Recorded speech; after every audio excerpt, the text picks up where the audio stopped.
Hey, my name is David Koechner, and this is my Bourbon podcast.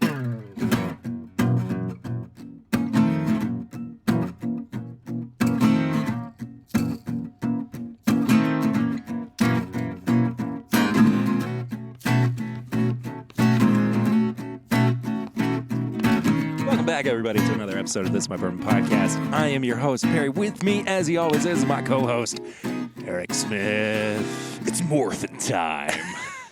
Go Power Rangers. I think you've actually used It's Morphin' Time before. Have I? I think you have. No way.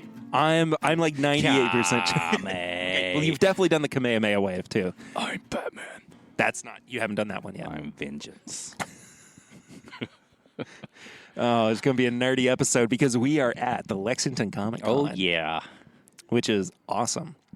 And we're recording from an undisclosed location. Secret location. We had to do some reviews, so we still got stuff we got to take care of. You know, we're walking. There's Naruto is literally right over there. He's sitting right over there. Really? Yeah, Naruto. We should get his autograph. I'm going to take a picture with him. And one of the scouts from Attack on Titan. Huh. Yeah.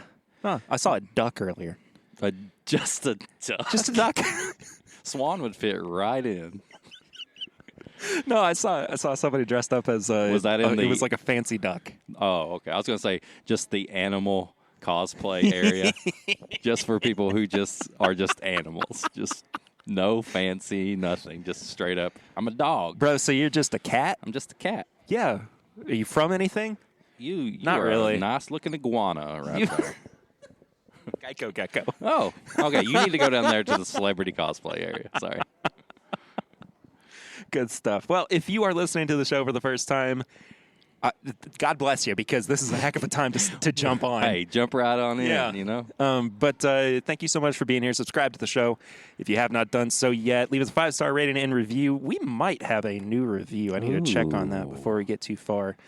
Go review. So, but also if you're returning, hello. Good to see you. Thanks. Follow us on all of our social medias at My Bourbon Pod and at Whiskey Mutant. And then also, what else do we? Oh, we do have a new review. Yes. What? I bet I know who it is. We'll get to it. We'll see. We'll get to it. We'll see. And subscribe to the Patreon, patreon.com/MyBourbon Podcast. As little as $1 a month. As little as $5, you get bonus content. Help us pay the bills. It really does help us pay the bills, the daggum bills. Daggone bills. I got bills. You know what else I got? You can't pay my bills. Can't pay my telephone bills. You know what else I got? What? I got a Heineken. You got a brew right there. I got a Heineken because the old man at the bar said that they only had 2. I was like, something in the back of my head was like, well, I want to have that so that nobody else can. Yeah, for real.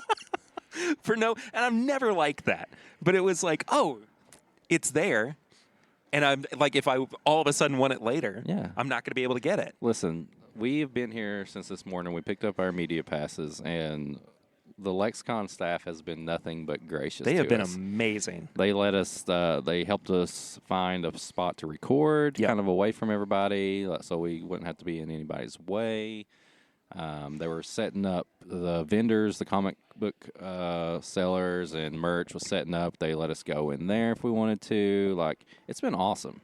It's been really, really cool. And we kind of did this on a whim. We were like, do you think we could get media passes for this? And so I was at your house on a random Sunday afternoon, and I filled it out. I filled out the press registration form.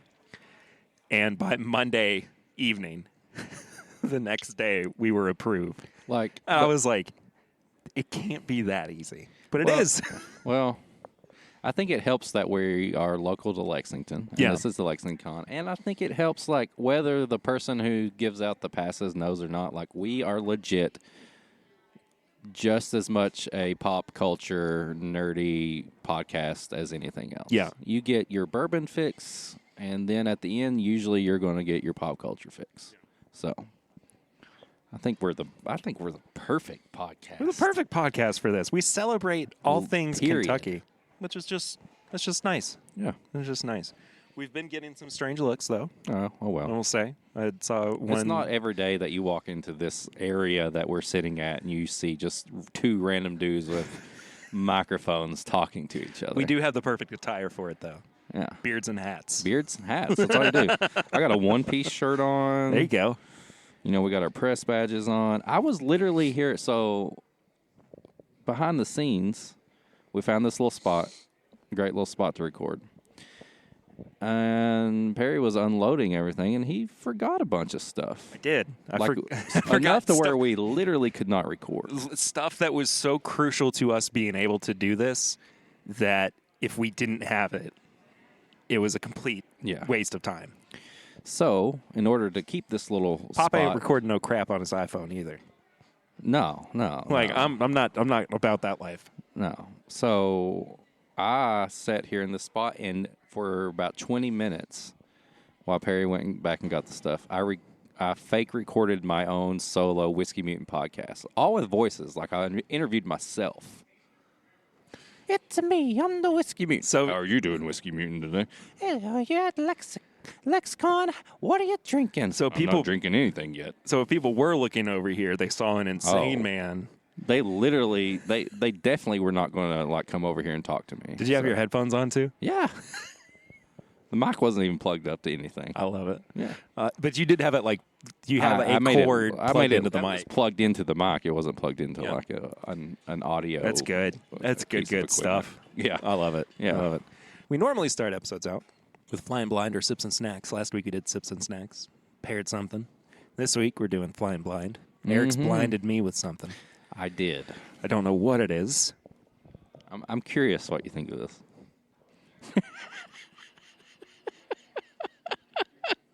Wish I had a video. Dude, what did you give me? It's drinkable. It's not terrible, but it's like Give me some notes. Come on, throw me some notes. it feels experimental. Maybe. Like it feels like somebody went out of their way to make this different. It's really oaty. Like it Okay. reminds me of oatmeal. Okay. It's not bad, but I was so caught off guard by it Okay. that It's better than when I had it when I first got it. If that makes so you own this bottle. I own this bottle. Okay. Yes. When For you- about 4 years now. Jeez. Yeah. Was it last week that you went to Indiana? Yeah, it was last week with Addison. Yeah. Did you wind up drinking that Spirits of French Lick that I gave you? Yes, I did. How did you like it I liked it even better than when you tried it the first time? because when I tried it the first time, we had a bunch of stuff. That's true. Yeah. But that was like my first pour of the night back at the hotel after everything. That's cool. I really enjoyed it. Yeah. Like you could tell, it had a little bit of grain. You could tell. It was a little young, it's like young crafty, but it was enjoyable. yeah. Like I agree. understood it. Yeah. I have no idea what this is that you poured for me. In honor, so do you get any decaying notes on this? Decaying notes? Yeah. Like a dead body? Yeah. Because I know you ate a dead body or two, right? Is this like the Walking Dead It special? is. Okay. This is Spirits of the Apocalypse, Yeah. The Walking Dead. I had to do a cosplay Comic-Con nerdy pour. It starts out rough, but the finish is actually quite nice. It's like 94 proof. And I thought when this first came out, people said it was Bullet. No. I think it is. It's like bad If Bullet. it's that old, that's not their own distillate then. Well, I mean, but it could have been I guess that's true. like a very young version. I don't know. That's what people were saying. Oh, I'm going to wash that down with that Heineken.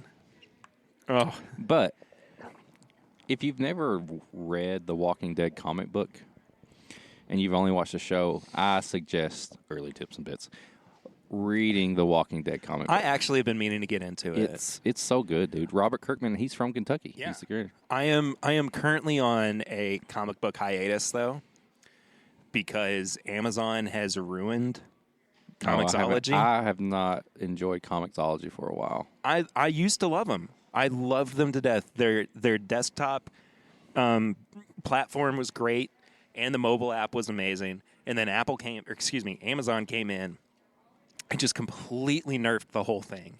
and it's almost unusable now. Well, I had just got into Comixology because I was pretty much only doing still like hardcover or paperbacks and stuff. So I switched, and I was like, man, like, why? I don't like this as much. Well, So- I like it just because of the convenience, and I Yeah. also don't have the space for oh, me either. like physical copies, and I wish that I did because I do like collecting comic books. Yeah. But I just that's the only way that I've been reading them for like 5 or 6 years now. And it just has it been that long? I think so. I was at EKU when I started using Comixology, but I don't know. It's just a bummer that like It is what it is. I spent so much time and money invested in this thing, and like now I don't even know how to access most of the books that I bought. Oh my god. Like that's the biggest issue that I have. It's not even like the readability problem. It's that I can't easily access like backlog titles, which is so annoying. It's so frustrating. Anyway, that's my early rant for the episode.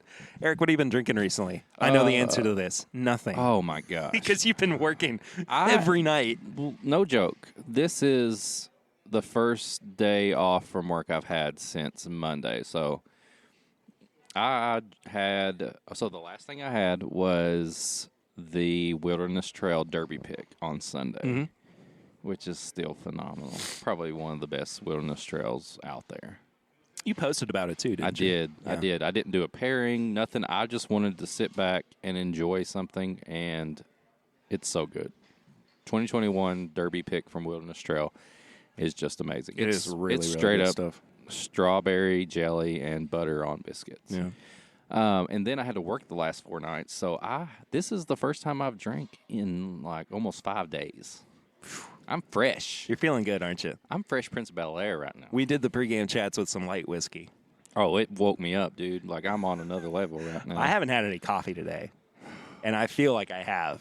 It's just awesome. based on what we So drank good. a little while ago. Well, I did a blind flight last night on my live stream, and one of the samples in that flight was what I thought to be a 100 proof Tennessee product, but it turned out to be a hazmat Coy Hill Jack Daniels. That's the sign I think I need to of- stop drinking so much high proof stuff. Like it's Well. my palate's just. It's either that or that's the sign of a straight up fucking good whiskey. It was is when you can drink a crushable. hazmat and you think, man, this is just a nice 100 proof bourbon. I or whiskey. could have crushed like half of a bottle without even thinking. I mean, I'd be completely out of my mind drunk. Okay.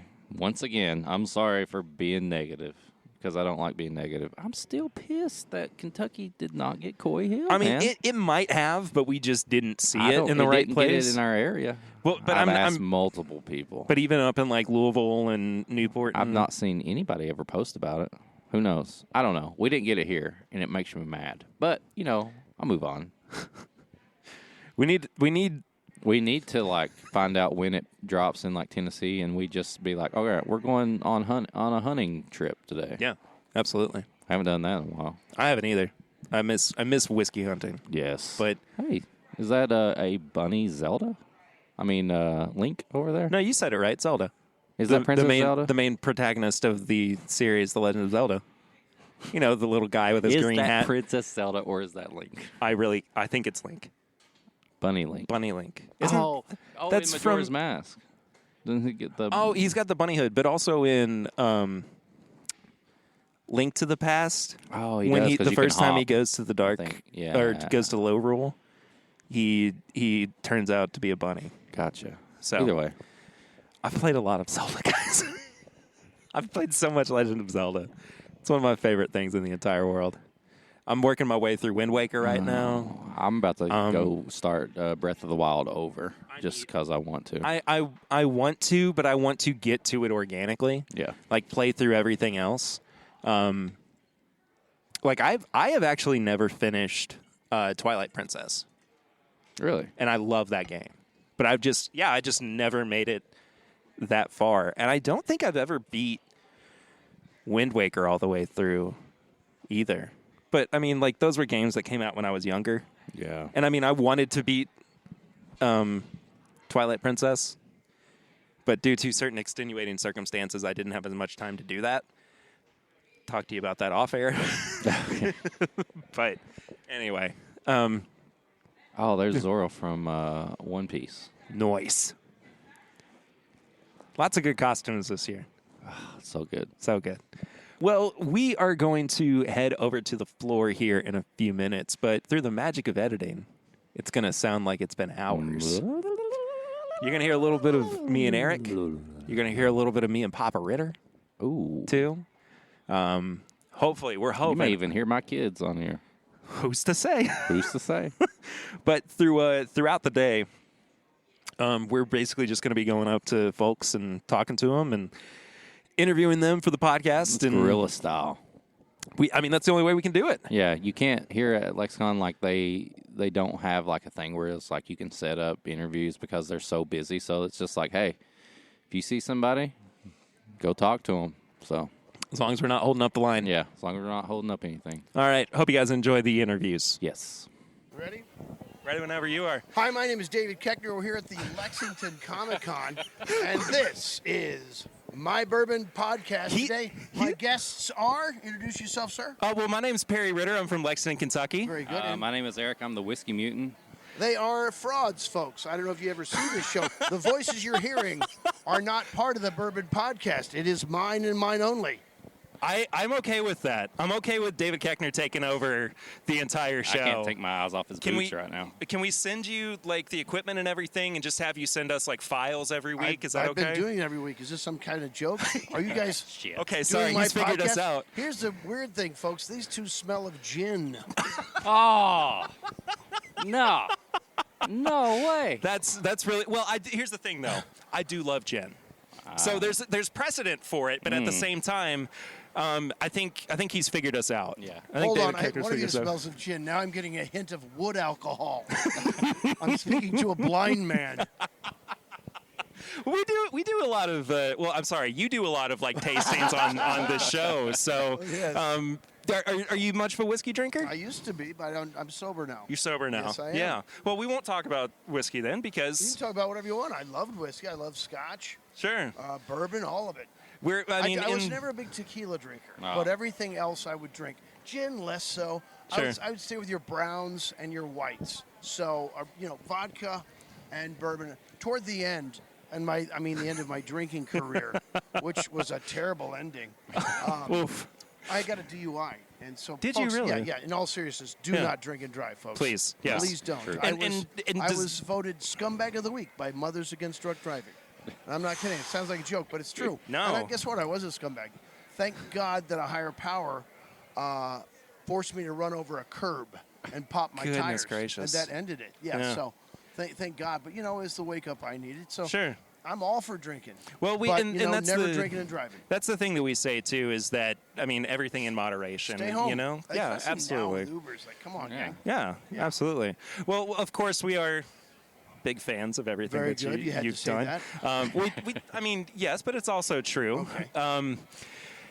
I don't think that we can get away without talking about Todd Packer for at All right. least a moment. Okay. Because I do think that even within like the scope of The Office, he's just Probably the best character, certainly the best actor on the show. I cannot disagree with you on that Well, you at can't, 'cause all. I'm But holding a mic and I've invited you onto my you're podcast. the only We're person on here his from The podcast. Office. That's right. That's true, I am. What was that process kind of like for you getting into the world of that show? And They just offered it to me. They had cast another young man, and it didn't work out. Yeah. And I had been up in Canada shooting Snakes on a Plane. And so they had to move to the next episode. And they're like, oh, shoot, we got to go recast that part. And Steve said, how about Koechner? And I'd known Greg Daniels from a project I'd done before. And so, yeah, they just gave it to me. Yeah. It's based on the British version. Right, yeah. Finchy. Yeah. Yeah. So they thought, we need someone terrible for this role. And Steve said, how about Koechner? And here we are. They didn't have to look far again. Sure enough, it sounded like Steve was actually kind of kicking you in the shins, knocking your knees out a little bit to get you in there. And I'm also my favorite. Can we quote actor. you as that? Yes. Steve Carell. Yes. Yes. If it's a lie, do you just use one part of the quote, just one single hash? I am my favorite actor and Steve Carell's favorite Yes. actor. That's a tall order to be able to say anyway. That Yeah. somebody. He listens to this podcast religiously. I'm glad that he does. Yeah. Well, thank If you. he's if he'd like to come to Lexington at any point I've too. had him on this podcast many times. What's he like in person? Oh, he's loud and rangy. No, Steve's a very sweet, quiet man. Yeah. Yeah. He seems like that's the thing I've always noticed with Steve Carell is that he's just like the opposite of Yeah. Michael Scott. One of the most talented guys I've ever worked Yeah, with. For absolutely. real. Yeah, yeah. We didn't come here Carell to- is insanely talented. We didn't come here to talk about Steve Carell though. He's We're with Steve David Carell, Koechner. his wife Nancy, and I were on Saturday Night Live together. I knew Carell since back in the 90s at Second City. So Goodness that's where I first gracious. met him. In Yeah. Chicago, right? Yeah. So you have more of a background in improv. Sketch and than- improv, Yeah, yeah. That's so where I started. Where does that kind of fill in, with the, more of the scripted work that you do now? Well, that's a longer podcast, but it's basically it's all acting to a certain point. But Sure. that's getting your stage feet. Right. And then getting confidence and exploring characters that you create in your head, then that you might then have that fraction in your head when you want to put that into a character. Right. So you've got a bunch of characters you've created by yourself out of your own head, and then that mold has already been set. Now you just name it. Yeah. Yeah. Sure. I imagine that it allows you to, accept and be more comfortable with scripted parts just because that you kind of already feel like you don't have to do half of the work that you're doing with You improv. have to do all the work. I mean, it's hard to say one thing does another thing for you. For me, Sure. it's like, what I loved to do. Yeah. And I was good at it. Still am. I'm the best, actually. You are the best. I'm the best. He's ever the best actually, Carell podcaster. might be the best. Yeah. I've never seen Steve Carell do an improv set that failed. I've been Wow. in many, but not Steve. Steve is just a fucking master. I don't like him.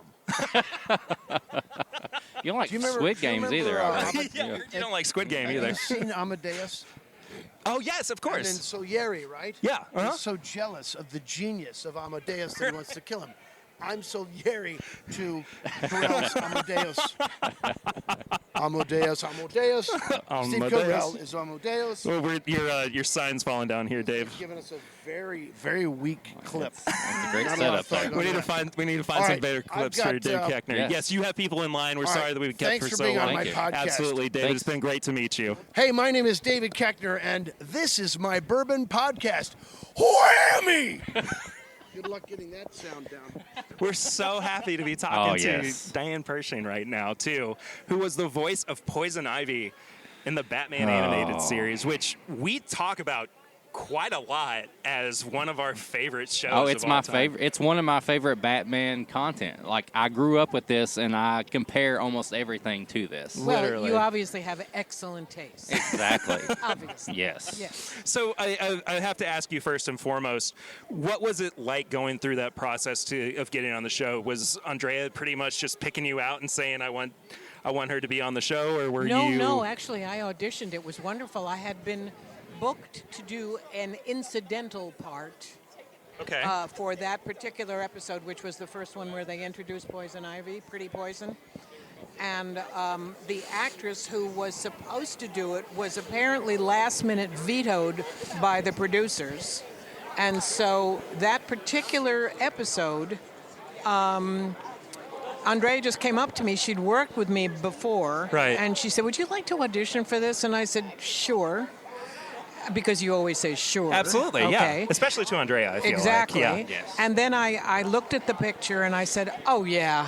Oh, yeah. I got her, honey. I got her." And I auditioned Yeah. and I got it. Well, and I mean, yeah, well, else we wouldn't be talking to you, I guess. Exactly, But exactly. she was such an integral role, I think, not just as, like, the development of that show and the development of, like, the lore of Poison Ivy, but I feel also... like she was the base. Like, everything else is compared to this. Yeah, absolutely. I mean, like, do you kind of like accept some of that responsibility for who that character has become? Oh, for no. people? I take no all Bruce Timm. responsibility.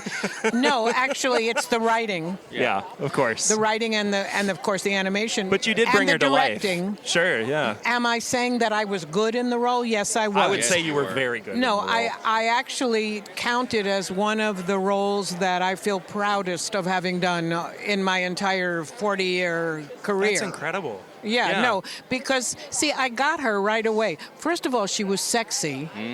Yeah. Exactly. So I had done a will lot agree. of cosmetic commercials, right? Oh. So I had that voice. Yeah. But she was also a PhD, Oh, right? yeah. You can say it. So she was smart. Yeah. Well, every time I talk, I sound smart. Everybody tells me. So I put the sexy voice with a little bit of that kind of brains in it, right? There we go. I'm We feeling need. something Okay, right now. hold on. First of all, it's amazing that you just slipped into that so quickly. Piece of cake. Second of all, wow. Wow.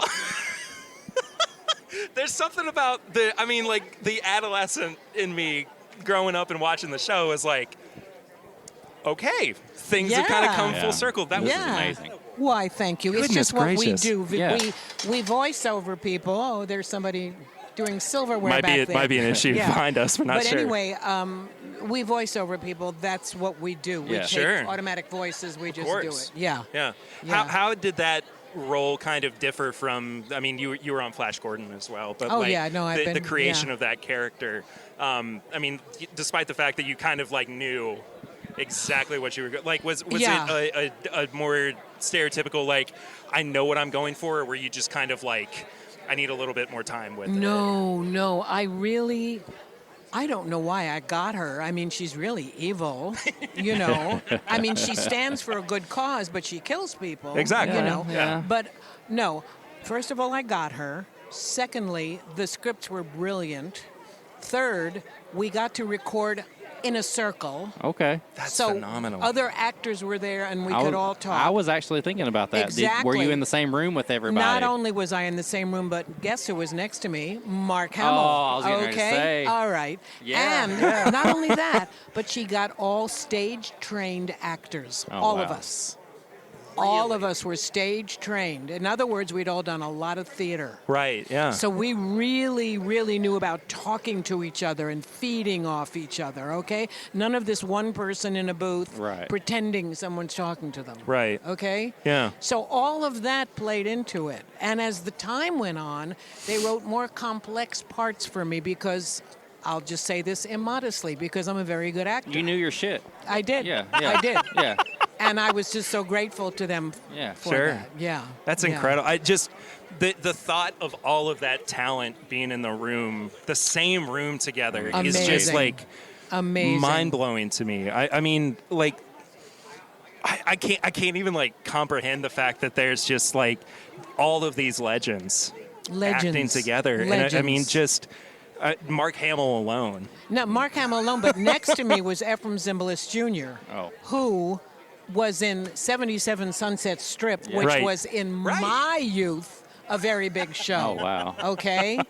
You know what I'm saying? Yeah, absolutely. And so on, and wonderful guest stars. Everybody Sure. wanted to be. As the time went on, Yeah. everybody wanted to be on the Absolutely. show. Yeah. Everybody Yeah. wanted. It's amazing. So, Is yeah. it the most talked about project that you've had? Yes, yes, Yeah. Yeah. yes. Yeah. I mean, again, 40 years as a professional Yeah. actor.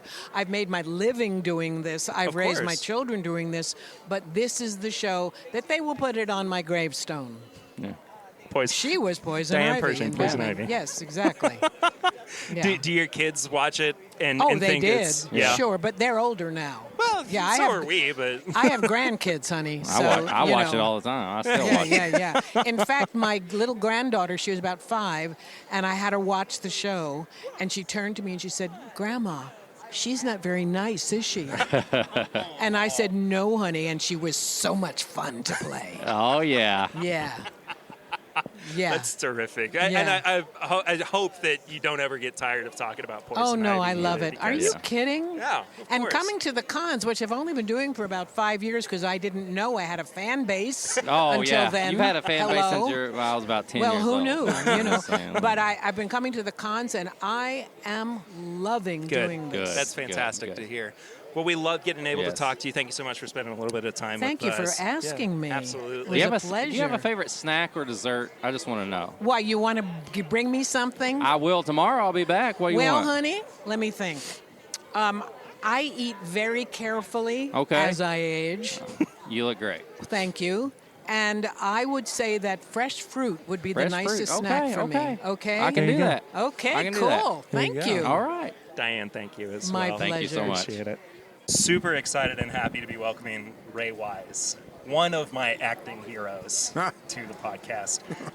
Not just because of Twin Peaks, Psych as well, which is one of my favorite shows of all time. Papa Ritter got to stop in with me too for. I'm here for a little bit. I'm honored to meet Mr. Wise. Yes. But you have had just, I would say, years and years and years of just these incredible historic roles that people have latched onto so much. And it's not just the Twin Peaks of it all, which, people, I assume is probably the number one thing that people come up to you and Yeah, I speak think about. that one and RoboCop probably. Oh, Right. sure, yeah. Those two. Of course, Yeah. Right. of course. But Yep.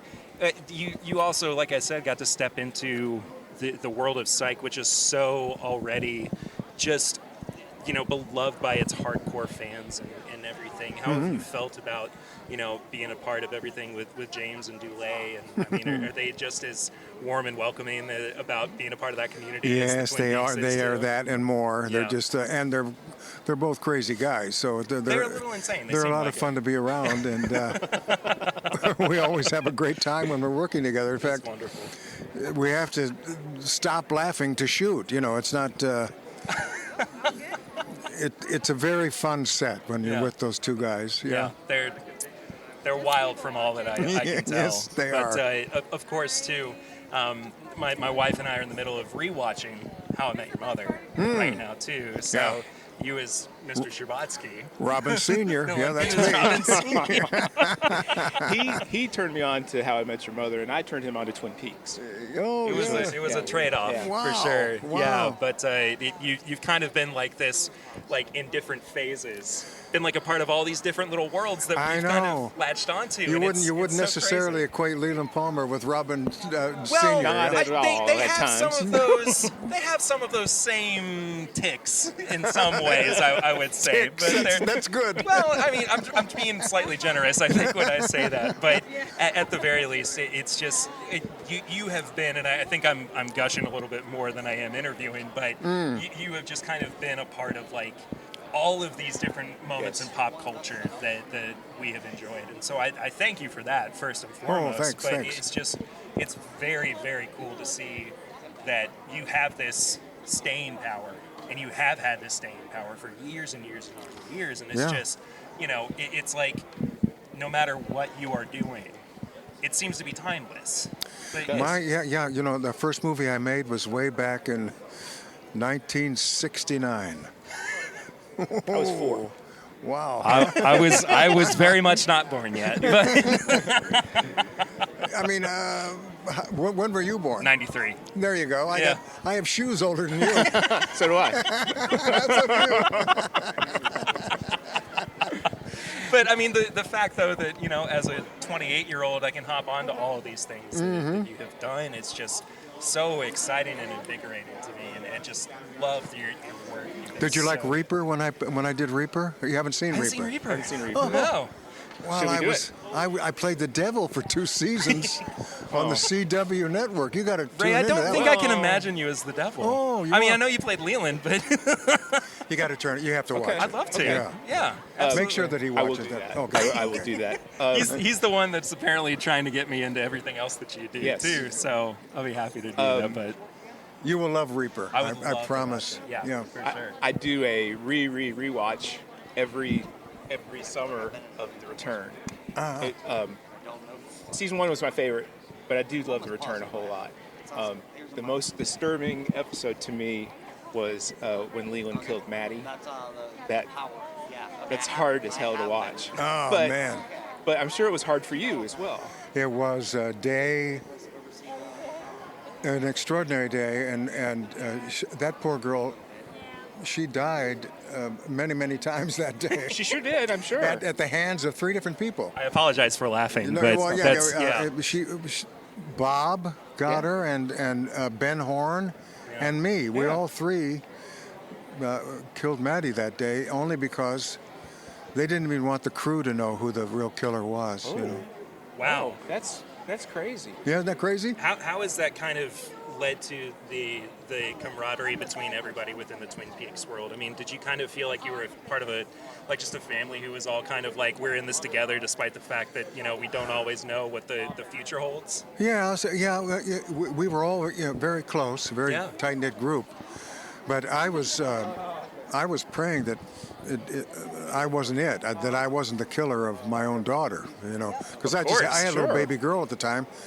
She was only about a year or 2 old, and that whole idea of my killing my own daughter was anathema to me. I have an 18-month-old right now myself. So. And I felt, oh God, if this is me, I don't know how I'm going to handle this. And I had it bothered me for many weeks. Oh, I'm sure. And I'm sure that's tough. And it did happen that it was me.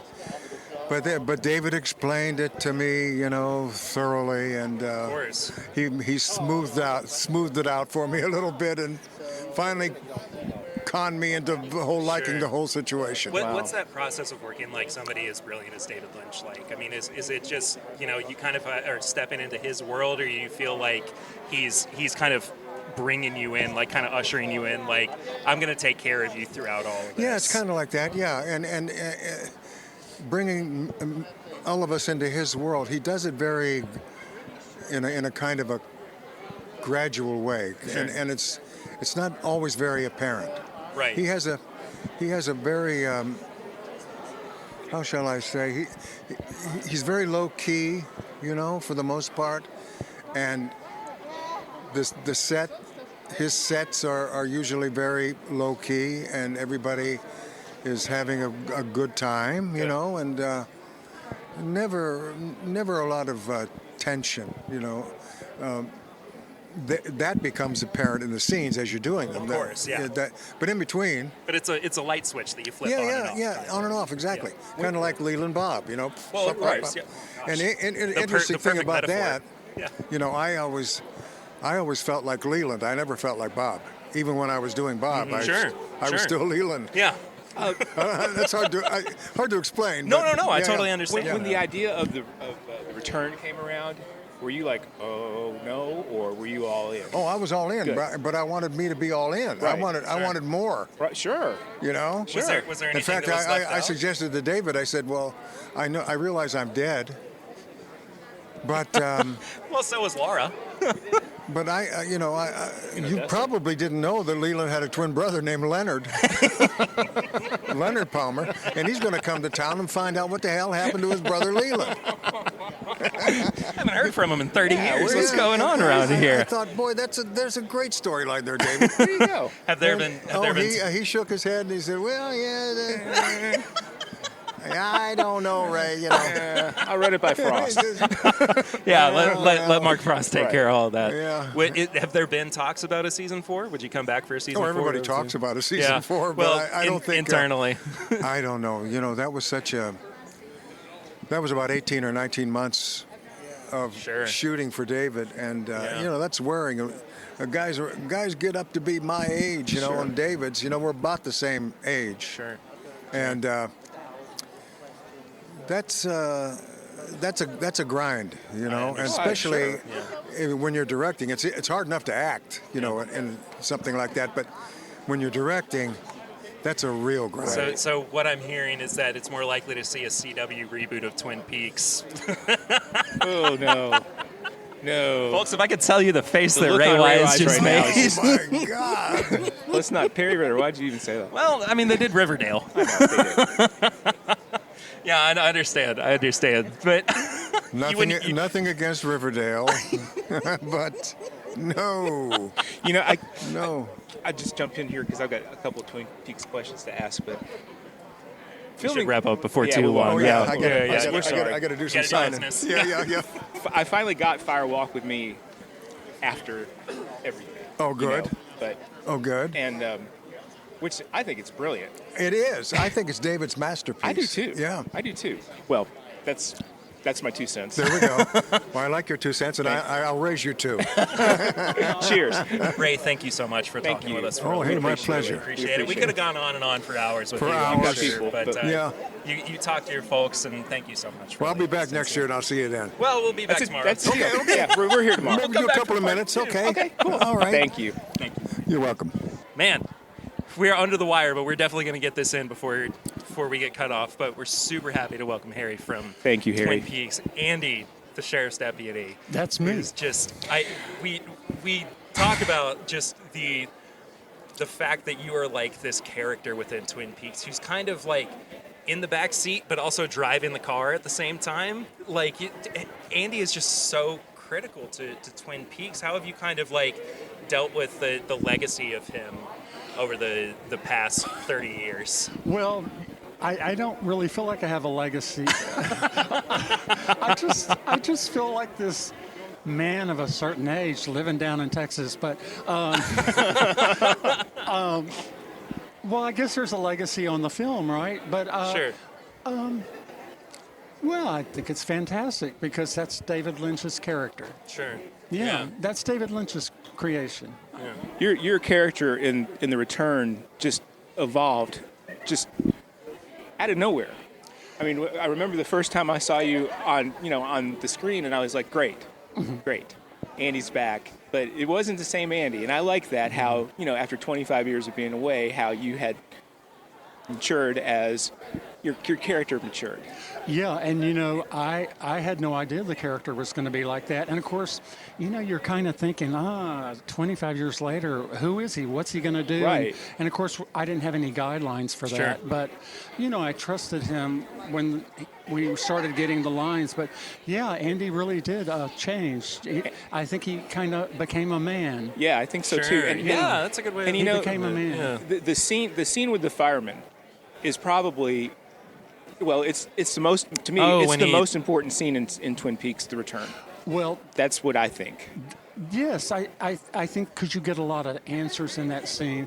And I do want to tell you that I was in Texas and Mr. Lynch flew me in for one day after I had wrapped everything. Right, Oh, okay. right. I thought you were about to say you did everything in a day. No, heck after, no. after I'd done miserable. 2 weeks, he flew me in for one day to do that scene. And I did the scene, and of course, it was so magical doing it because we were in this huge cavernous room. Right. Right. And when I went home, my family said, well, wow, how was it? And I said, well, my character either died or I'm the hero.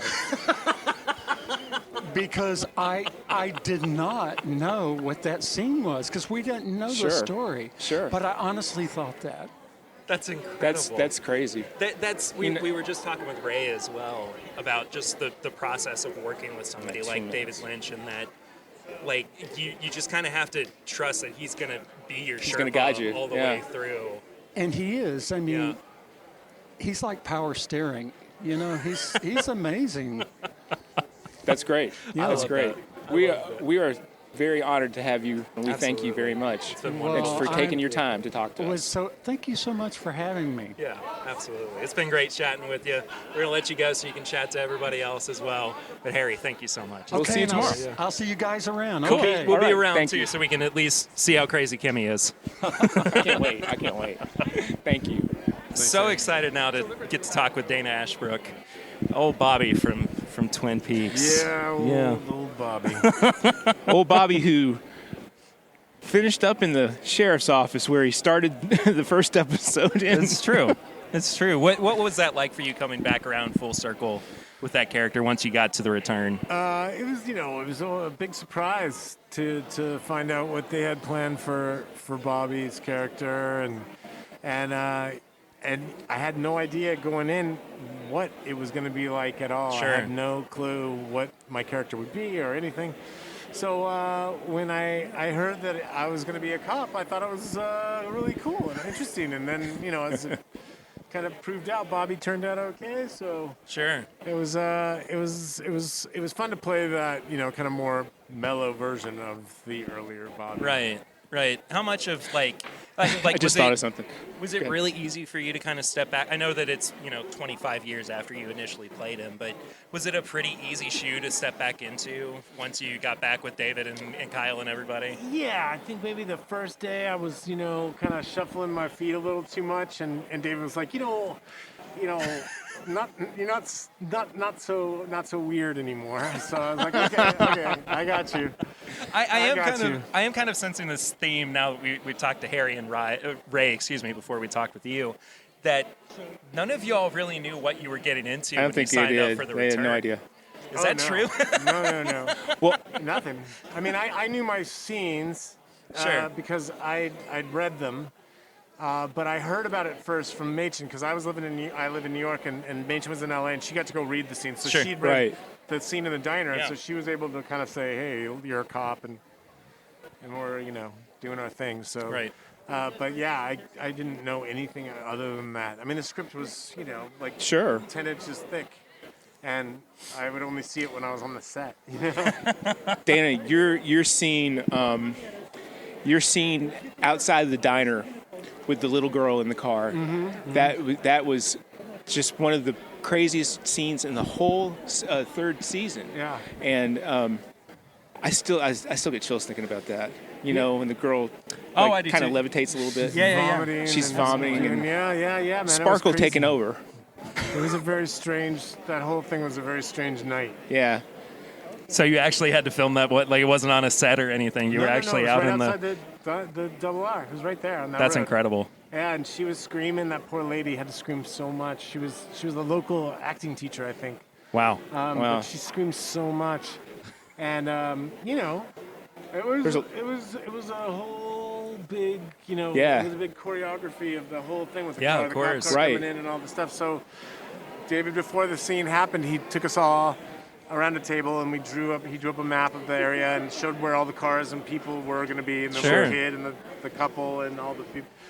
And so he kind of mapped it out, and then they lit it, and then we shot it that night.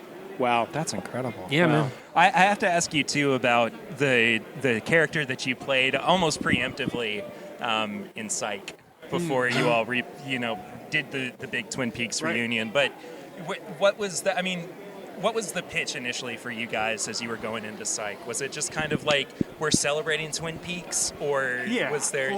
Totally. I mean, James Roday, the lead kid in Psych, is a good friend of mine, and he's a huge Twin Peaks fan. Yeah. And so was the director of that, Matt Shackman, who did a bunch of awesome Game of Thrones episodes.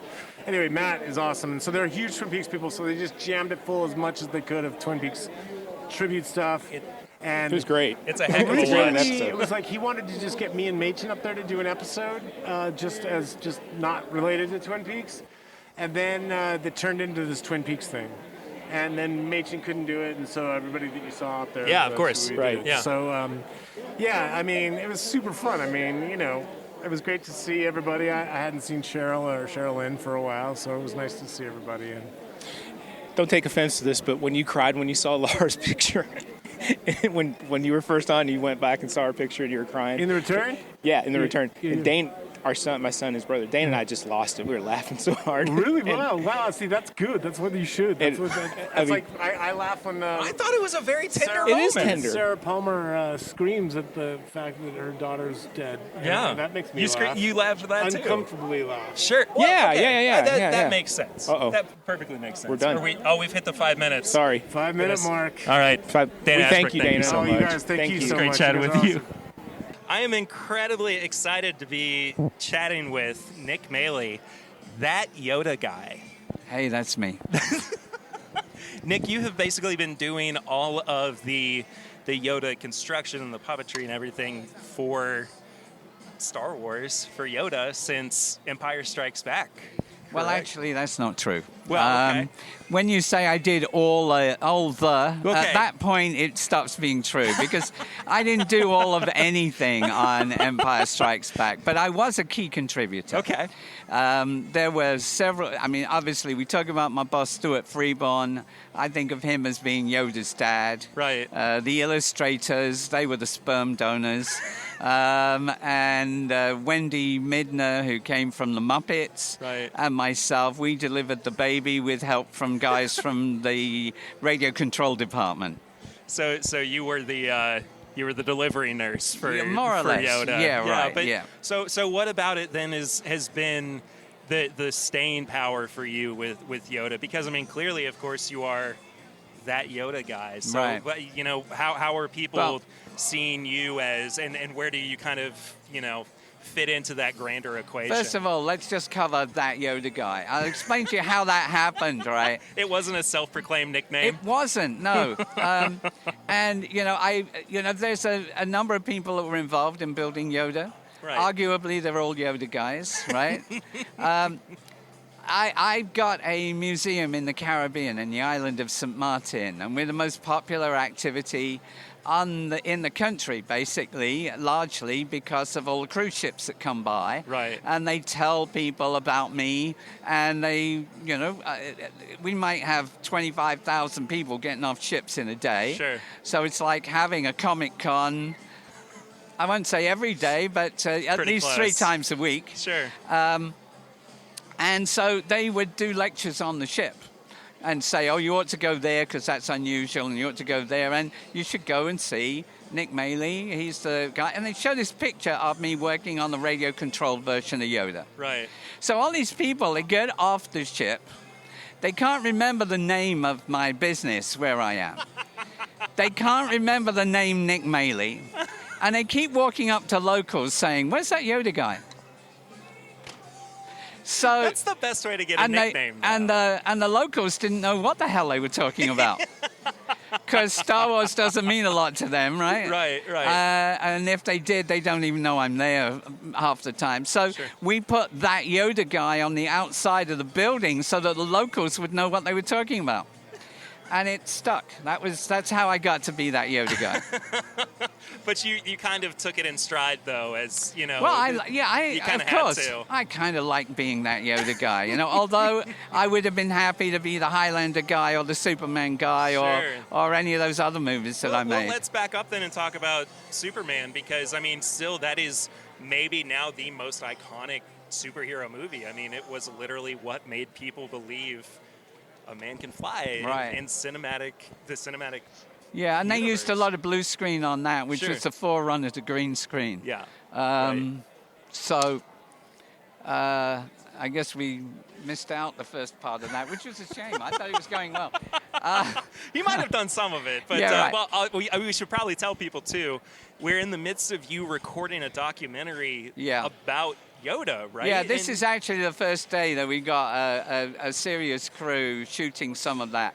And the idea was that it is a documentary that relates to the building of Yoda, but it's also, it's more than that. It's not me sitting down telling you what other people did. It's me going on a journey to find those people after 40 years. Right. And sitting down with them and letting them tell their story in their own words.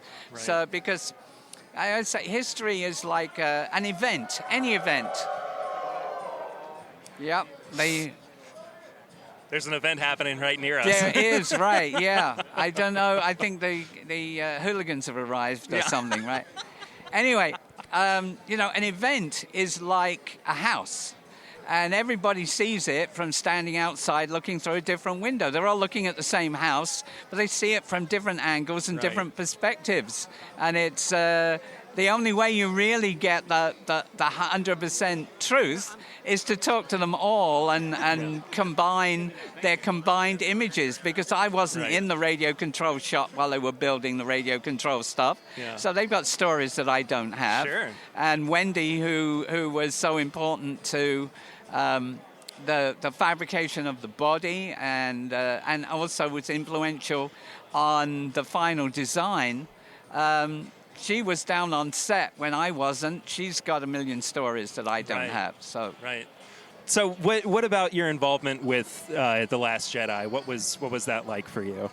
I didn't actually do The Last Jedi. Okay. All right, Okay. that was done by a completely different team. You know, when you're getting older and you're not in the studio, no one's going to ask you to be head of department on a $200 million project because they don't know if you're having a heart attack or they don't know if you're having a nervous breakdown. Making movies can be very tough balance of time and politics and schedules and other things, and nervous breakdowns and heart attacks actually do happen. Sure, of course they along do. the way. And so, I'm sitting in the Caribbean drinking pina coladas. They had a bunch of other people to do that. Well, and it's nice though that you came out from the Caribbean to see Lexington, Kentucky, and come and talk about it. Yeah, well, I Yoda haven't and been here everything, before. But, one of the problems with all of these events is, I fly in the day before. I should see something, except I arrived at the hotel at 1 o'clock in the morning. Then I do the event. It ends on a Sunday. Oh, what am I going to do? I've got Sunday night free. Oh, no, I haven't. I've got to pack everything. You got to fly back, yeah. So I pack everything, and then I'm out of the hotel at 4 o'clock in the morning, get back on the plane. So, unfortunately, I'm not going to see as much of Kentucky as I would have liked. That's a shame. Come back sometime, and we'll show you around, and we'll drink some bourbon together. And, Okay. Because that's what we mainly do for the show, too. It's bourbon and pop culture. But, Okay. it would be great to... what would Yoda drink if he was drinking?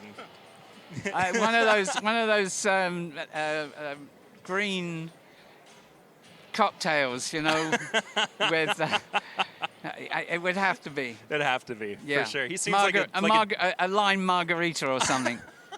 I've always considered him more of a gin and tonic guy myself. No, I don't think he would be that. You don't think gin and tonic? No. Gin and tonic, that's too Dickensian for him. Nick, it's been great talking to you. Thank Cool. you so much. Cannot wait to see the documentary as well. What's the name of it, by the way? We don't know yet. Don't know yet. Okay. We're walking a fine line, so we're not quite sure exactly what we'll call it. But That's okay. You'll stay in touch through our Facebook. Absolutely. And you'll know when it comes out. You can Looking tell forward everybody. to it. Thank Right. you, Nick. Appreciate it. Thank you. And we're back. I have no idea, because we are recording this part, a little inside baseball for everybody, separately. We aren't actually recording this after. Who knows what happened just I have now? no idea. It could have been amazing, or we could have been kicked out. Yeah, who knows? There's literally no in between. I don't know what's about to happen. Either way, we're back. We are back. And it is time for us to do a little bitty old review. A little bit of review here. Oh, look. I did have the hat. Oh, my hat. My Funko Pop hat. I still want to find a Funko Pop accessory that's an anime hair so I can put it on my guy. We've got to find a place. There has to be one. Yeah. So we got sent a sample bottle of the new Old Fitz release from Heaven Hill. 17 years old. Bottled and bond, of course. $185. I tried this before. All right, well, I tried it as soon as I got it. You got a little nip. Pretty much. And I think that we need to review this because people are going to be interested in what this is, because it is the oldest Old Fitz. Right. Right? Yeah. I brought some 16 if we want to compare. Okay. So the nosing and everything's going to be a little different than it would be if this we were is the coming out of bourbon. This is just the average, straight up, like you pour something for somebody and they take a drink review. Yeah, absolutely. So nothing fancy. I mean, this is kind of a fancy bottle. It's very fancy. It's probably one of the fanciest bottles. We have done this so backwards. Fanciest bottle, simplest review. Right. There we go. Yes. Fancy bottles and simple reviews. I like that. I like that too. I can actually smell it pretty good. Out I of this can. little I Yeti can cup too. I got. It's a little fruity, kind of syrupy on the nose, but it's not as big of a nose as I would have expected from a 17-year-old. No, whiskey. No. It's not oaky at all. It's almost like kind kind of like a jelly bean bag. Mm-hmm. You know what I mean? Like confectionery sugar, sweet, candy on the nose. I don't mind the nose at all, honestly. I think the palate is really where this suffers, though. Oh, there's glue from Hunter X Hunter. You are a much bigger nerd than I am. I'm just gonna say it. I'm just. Well, I keep. I mean, and it's okay. I'm not calling you out or anything. No, it's no, just, no. It's the facts. I've just watched a lot of anime. Okay, on the palate though, it's completely different. It's more grainy. I was going to say, like, am I? It doesn't taste like a Wheater. It's like corn grain. Yeah, you know what I mean. Usually the Wheaters I get really sweet, but maybe that's the age of it. I don't know. It's like, oh my gosh, what is that? It's almost got a popcorn note. A little bit, yeah, kind of buttery, caramel corn. Yeah, like you get the popcorn, but very light drizzle of like Cracker Jack type stuff. It does not taste that old. There's no oak on that. I'm getting a little bit of oak, not a whole lot, but get a lot. I don't know if it's my glass, but I don't get a lot. Like this is.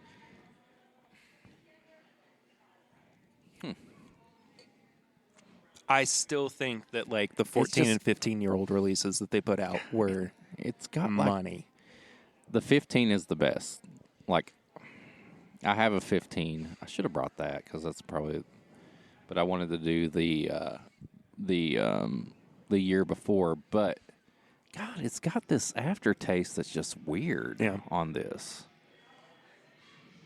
Oh yes, now we're popping. I love it. That's a good sign that we need to get moving so we can get to work. There's not a lot of finish either. There's no finish. I mean, it's. I'm getting a little bit of a finish, but not. It's pretty. It's pretty tame. The nose is great. I love the nose. It's jelly beans. The palate starts out good. I'm like, is this Cracker Jack? And then there's this just weird like aftertaste that I don't enjoy. Yeah. I don't know. Yeah, it's kind of a like. I don't even really know the right word for it, but it does kind of have that weird like your mouth is not reacting well to like it's like, what you just had. Yeah, and it's not even like a sour where you're like, oh, you get used to it. It's very like just, I don't know about this. It's like your body's kind of rejecting it. Yeah, exactly. I don't know. Like I hate that that's how this particular one turned out to be, but like, I mean, I don't know. These batches have been so hit or miss, which I think is really unfortunate because I feel like this could be a consistently good product. The way the bottle is when it comes out, this should be like in the rankings of like the top, like with your B-Tax and everything. Yeah, absolutely. Like that. And it just isn't. I could not put this up against the WLW and be like whatever because not it would this blow. one, not this one. But like like we said, the 14 and 15. Yeah, I think those could easily fall in line. I remember there was an 11-year-old batch too. Didn't you get that? I think so. They've had a couple of 11-year-olds and a couple of 9-year-olds. And then they had the 8. The 8's the youngest one. Yeah. Right? And the 8 was actually pretty good. You want to try the 16 from 2020? I kind of would like to. All right. Yeah. I'm sure I have a sample of it somewhere, but it's been so long. This was like a pandemic deal because it was like you could get it online to begin with. So I had to order it online, and then I went to a drive-through in picked Bardstown. Yeah, at Heaven Hill and picked it up, but you couldn't even go in. You had to like drive through and pick it up. Right. Weird time. Yeah, very weird. I'm so happy it's over. For real, dude. I'm not saying that. I don't know. This is a completely different conversation, but it's just nice to have things getting back to normal. No joke. Like to see my kids go to school without having to put a mask on in the morning. Like we're never. and this is not me saying we're like anti-mask. I work at a hospital. I wore masks like every time I had to, but like just knowing that they were allowed to go to school without a mask was so nice. They were so happy. Dash, he's in 2nd grade. Like, he doesn't even remember going to school. How is that kid in 2nd grade? He's bigger than Eli. I was going to say, he seems like he should be in, like, 4th. He's 8 years old, dude. He's my tallest, biggest kid, strongest. And, like, he's not even the one that wants to play sports. The most creative. Acting, all this stuff. But he was so happy because he hadn't even seen his class. He's not been to school without a mask. It's crazy, man. Just happy that things are finally feeling like they used to again. Yeah, it's fun. I like it. Yeah. So a little bit of 16-year-old. 16-year-old. Are you okay? 2020. Can I just finish this? Yeah. No, I put like 2 ounces in it, so 1 ounce for each of us or so. So this was 2020-16. Oh, it's such a better nose. It's like pancakes. Pancakes on the nose. Not even when you've got the syrup. It's just straight up like a fresh battered pancake. Oh, going back to the 17, actually. So Actually kind of good. The palate on the 16 is very light. Yeah, the 17 actually is a lot fuller. Yeah. Huh. I wasn't anticipating that. I think I like the nose on the 16. I like that pancake bakery nose. But the 16, I have a 15 too, and the 15 blows both of these out of the water. Yeah. But I will say the 16 tastes like a older wheated bourbon. Yeah, it does. But once you go back to the 17, though, it actually kind of turns into more of like a rye bourbon. That's what I said. Yeah, like there was no like. It's not super sweet. That 17 does not seem like a wheated bourbon. No, I get corn and rye. Oh yeah. This is like recording at Bourbon and Beyond. I like this. We need to do this more often. I'm enjoying this. Just you wait until once it gets to be festival season. Oh yeah, I cannot wait. Dude, I'm so excited. So excited. All right, let's go ahead and do our review of this. Nose, palate, finish, and price. Each category is out of 5. Final score is out of 20. Having to talk louder now that the music's playing over top of those two. Oh, there you go. That's the game room, I think. They're getting down in the game room. Yeah. What are they playing? Magic? Magic, I think. Yeah. Some Yu-Gi-Oh! I should have brought my Gen 1, Gen 2 Yu-Gi-Oh! Cards. Oh, my gosh. So I could play with people. Oh, dude. And then everybody's like, what are you doing? Yeah. Why do you only have 2 cards? Grandpa. You're building your deck around a dark magician? Are you kidding me? Boomer. I get called a boomer for the Yu-Gi-Oh! Cards that I play. That's so funny to me. That's amazing. Quick, what are the first 101 Pokemon? Pikachu, Mewtwo, Boomer. Fucking boomer. That's so funny to me. Anyway, all right, what do you give this on the nose? 3.5. I'm going with a 2.5. Damn. Yeah, I think I like the. I could tell I like the nose a lot better. Yeah, I just think that it falls a little flat. Consistently, I think this falls flat. Like it's not. And I mean, again, after comparing it to the 16 year from 2020, I like it slightly better than I did before, but I don't think that that's the way that I need to gauge how much I like this in general, or just, the overall quality of it. But it is nice knowing that, there's some very distinct differences and similarities between the two. So, 2.5 for me on the nose. Palate's rough, dude. It's a rough one, but I don't hate it. I think the bad thing is it took us drinking something else for it to something show else for itself. it to show. Yeah.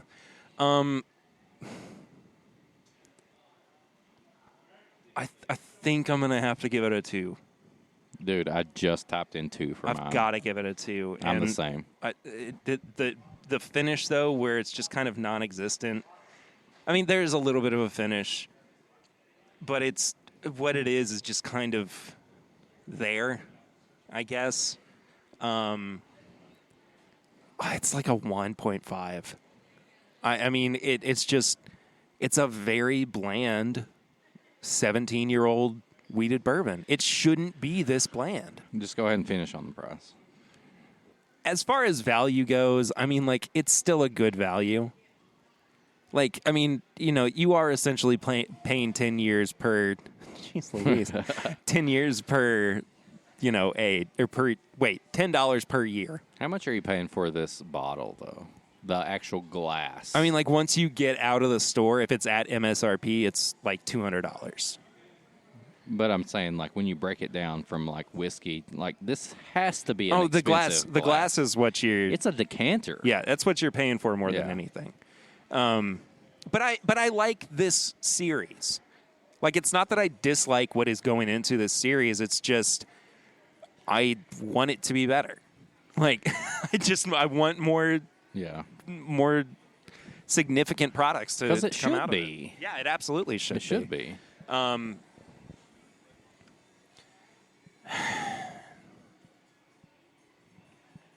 gonna give it a 3. All things considered, at the very least, you're making an invention.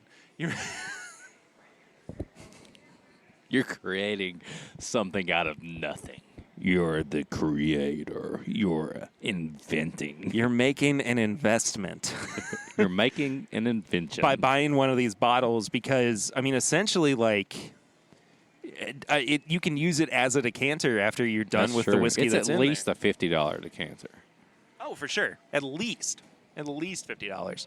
But if the product inside is not as good, yeah, that's just, you know, there are other things that you could pick up. Prettier bottles. I went a 3.5 on the nose, and then I went 2s for the rest. Yeah. The palate is just there. There's nothing crazy that sticks out. The finish, like you said, there's a little bit, but not enough to warrant a limited release. And the cost, they brought the cost up. Like, it's not at the $10 per year. Yeah. So I don't know the so- reasoning behind that. I mean, there could be something particular that they did with that. But yeah, I mean, overall, this is unfortunately a 9 out of 20 for me. I gave it a 9.5. So you like it ever so slightly. I didn't even more think than I liked do. it more than you. I don't know. You might have been more generous than I was. I think, yeah. Like you said, like you hit it on the head. Like, I want to like this more. Like this, and Do you think you're the being- old Fitz label in this bottle shape, Yeah. limited. Like, this should be like blowing me away. You know what I mean? Like, this should be like, all right, this rivals a ton of stuff, and it's just not. Do you think that you're being more forgiving of it than I am? I just think I like the nose more. by a half a point. Yeah, no. No, I'm about to bring freaking Hunter X Hunter over here and just have them try it and be like, "What do you think about it?" We're gonna be known as the guys who share whiskey with everybody at Comic-Con. I wish. I want to be known as that guy. But like, give it time. Yeah, it's such a nice bottle. It's such a limited release. It's such well known. It just doesn't live up to it when you taste it. Yeah. Which sucks, but I guess that's just how it goes sometimes. That's where we are. Yeah. So, we do appreciate Heaven Hill sending us the yes, we do the sample though. But we want to be honest with them. Yeah, of course. Yeah, we never are like when we get sent samples, trying to like talk as good about it as we can, so that we can continue to get more. I mean, if I'm doing something or you're doing something, we want us to be honest with each other. Mm-hmm. And so it's the same way. Like, let's be honest. Like, maybe next year when they do an 18 or a whatever, maybe it'll be better. 21-year-old old Fitz. Yeah, I've definitely tried. 23-year-old old Fitz. Yeah, they need to do They that. call it They need to go straight up like Old Fitz Van Gerald. They need to go straight up Dragon Ball Z style, head to head, 15 episode fights with Pappy. They need to. I'm down. You imagine the hype you'd get behind that? I'd love it. Yeah. I'd love it. Yeah. All right. You want to do some tips and bits and then Yeah, get tips out of and here bits. so we can enjoy Comic-Con? So last week I did YouTube tips and bits, but this week I've got movie tips and bits. So if you have a Netflix subscription, which you probably do, party foul. I think somebody just dropped something. Oh man, there's a cyberpunk guy. I watched Ryan Reynolds' movie, The Adam Did you watch Project. the Adam Project? Yes. And I think it's okay. This movie is not going to just blow you away. That guy's a soul stealer. Oh, he's definitely. Watch out.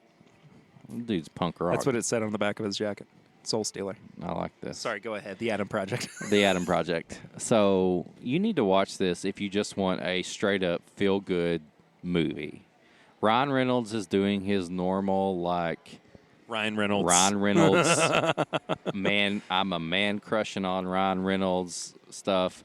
And it's kind of like a time travel movie. Like Ryan Reynolds from the future meets Ryan Reynolds from the past. Which, by the way, who of us hasn't thought about what that would be like? Like, what would my older self do if I met my younger self? Like, I always do that thing where I'm like, all right, if in the future time travel is real, come back to this moment. Right. Show up right now. And it's not the whole like Back to the Future thing where they're worried about meeting their past. Like he straight up, I'm not going to spoil anything, but like it's not like he's trying to avoid it. Like he goes back home. Yeah. And I would do the same thing. Yeah. I would absolutely do the same thing. For a next Netflix movie, this is a great watch. You can watch it with your family. It's not like it's just a good sci-fi time travel movie. I definitely recommend. Yeah. I want to check it out. I still have not seen Free Guy either. It's good too. Yeah. It's the same way. Like Free Guy to me is just it's not amazing, but it's something that is like Netflix level movie style. Yeah. And then I watched the new Disney Plus, the Pixar. Turning Red? Turning Red. Yeah. It's good too. Like I enjoyed it. It's set in like the late 90s, early cool. 2000s. So like the main character, she's like into like a Backstreet Boy band. That's cool. And it's like kind of like a period piece where she's literally like she's turning that age. She's going through puberty. Yeah, it's a metaphor. Yeah, and people are all tore up about like, oh my God, they showed the little girl. They showed tampons or pads. Like, it's sorry growing that's up. a part of life and something that everybody goes through. It represents a young girl going through puberty, growing up, and it's set in like this, like kind of like this Chinese culture. And there's a curse on the family to where at some sort of age, like they turn into this red panda. Yeah. I think it's great. All my kids loved it, from Addison to Dash. It's a great movie. And the rest. There's one more. Yes. But it's a great family movie. It's good. It's fun. And it's going to hit with your kids. It's going to hit with you because it's set in a time where, kids all they were doing is trying to get to like Backstreet Boys concerts or NSYNC concerts. It's great. It's a great time. So there's a couple of things that I'm gonna recommend.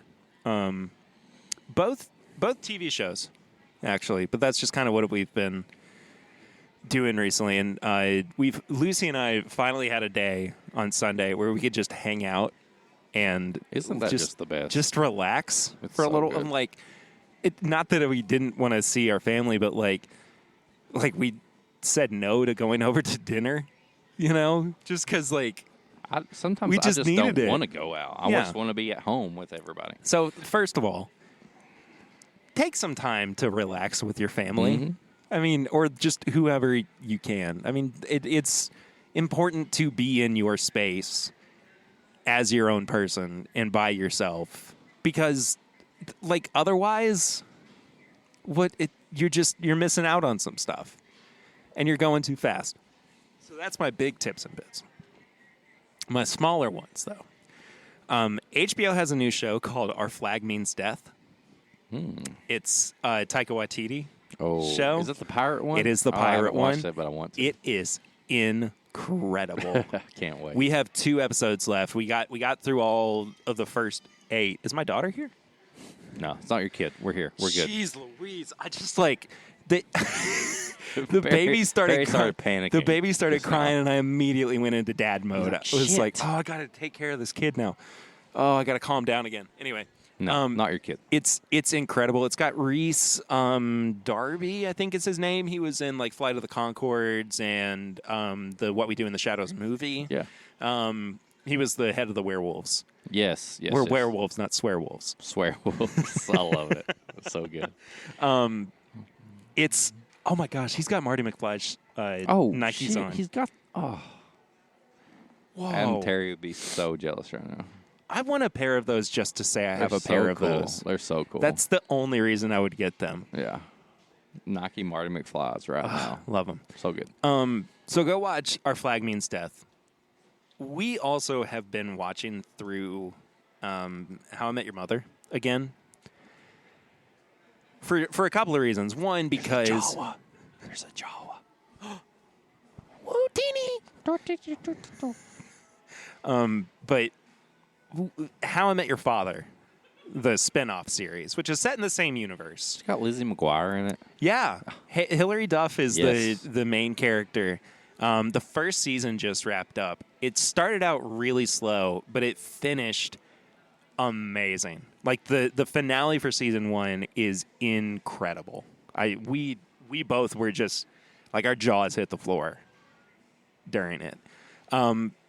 But so we're going back through How I Met Your Mother, and we're on the second to last season. And there's this episode called The Time Travelers. Oh. And it is one of the best pieces of television that I have ever watched. And I'm going to try not to get emotional while talking about it, because anybody who, I don't know if you believe in soulmates. I do. I could do a whole bonus episode on it. Yeah. But when you meet that person and you're always kind of wishing for a little bit extra time. Right? Maybe not because something has happened or something will happen, but just because, you want to be able to have that as part of your collective memory. Right?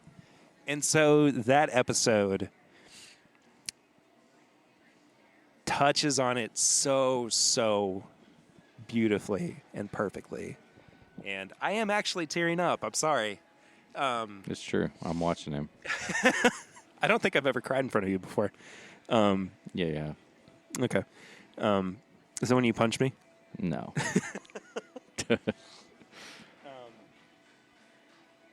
So, I mean, it doesn't require a whole lot of context. A couple of things here and there.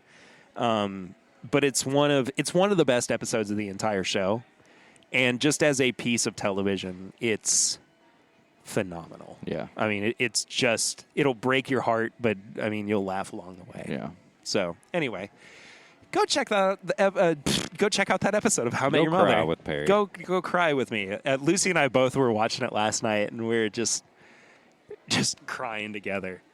And we're like, oh, that means a lot more now than it used to. Like, we get it now. Anyway, that does it for this week's episode, guys. This has been so much fun. I'm really... Goku's here.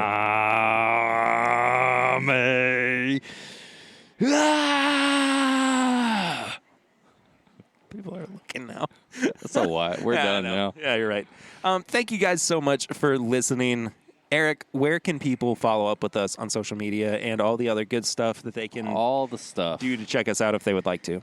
I think you should go check out the Patreon page at patreon.com/mybourbonpodcast. For as little as $1 a month, you can support the show, and at $5, you get all the uncut stuff. Probably lot of uncut stuff from this. But yeah, we've got stuff we got to pay for. We've just got bills, and we want to bring you good stuff. So we just need your support. So patreon.com/mybourbonpodcast. If you want to send an email to thisismybourbonshop@gmail.com, you can send us a comment or a message, or if you want to send us some samples or pairings to do, that's where you send it to. There's also merch on bourbonshop.threadless.com or whiskeymutant.myshopify.com if you want to grab some merch. If you want to do a barrel rings where you leave a voicemail and talk to us, Perry's pointing at me right now. Got a barrel ring this week. Oh, shit. Yeah. 859-428-8253 for barrel rings. And then on all social media, it's My Bourbon Pod on Facebook, Twitter, Instagram. We also have a Facebook group where you can join and ask questions or just post something or just get in on barrel picks and stuff like that. Just search on Facebook, This Is My Bourbon Podcast group. And then on YouTube, This Is My Bourbon Podcast. Perry goes live every Thursday at 8. I join him about once a month. And then you can follow me at Whiskey Mutant on Instagram. I also have YouTube. Just search Whiskey Mutant and TikTok. If you want to follow Perry on his personal stuff, it's PRitter1792. And then just leave a review on Apple or Spotify. Any review rating will do us good. And then just tell people about us. Yes, please. But we have a new review and got a barrel new rings. review and a barrel rings. Let's go for the barrel rings first. All right, let's hear it. Welcome back to the Super Mellow Timbit Hour on WDRG The Glen. I'm your host, Tony Joey. Got a special message here for the mutant. You're ruining the snacks!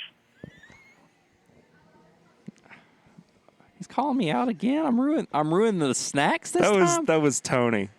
Tony thinks I'm ruining the snacks? Yeah. Last week, I was ruining the whiskey. Yeah, you're ruining the snacks now, too. What the hell am I supposed to do? I thought I was You're supposed to get it together, Eric. I thought I was bringing whiskey and snacks together as a perfect world into one spirit bomb of a thing, and now I'm apparently ruining whiskey. You're ruining whiskey and snacks. I'm ruining snacks. Well, Tony is named after a bag of donuts. So, I mean, maybe I guess he wants his donuts untainted.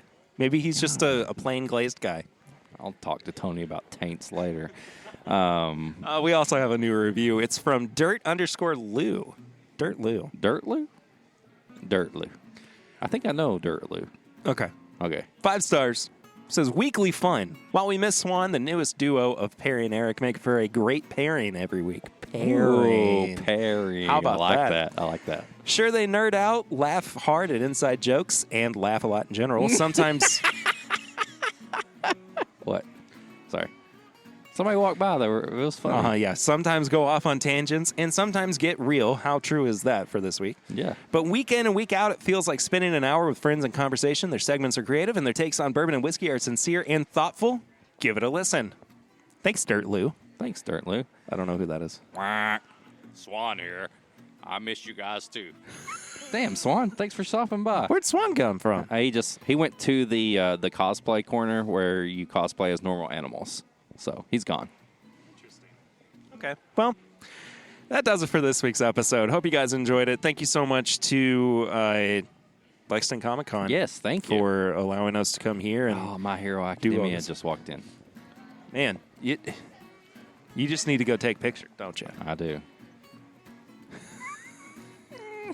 All right, well, that does it for this week's episode. Thank you guys so much for listening. Thank you to Lexington Comic Con again for allowing us to come and do this in this space. We hope you guys are well. We hope you guys have a great week. We'll see you real soon. But until then, I'm Perry. I am Eric. And this is my Bourbon Podcast.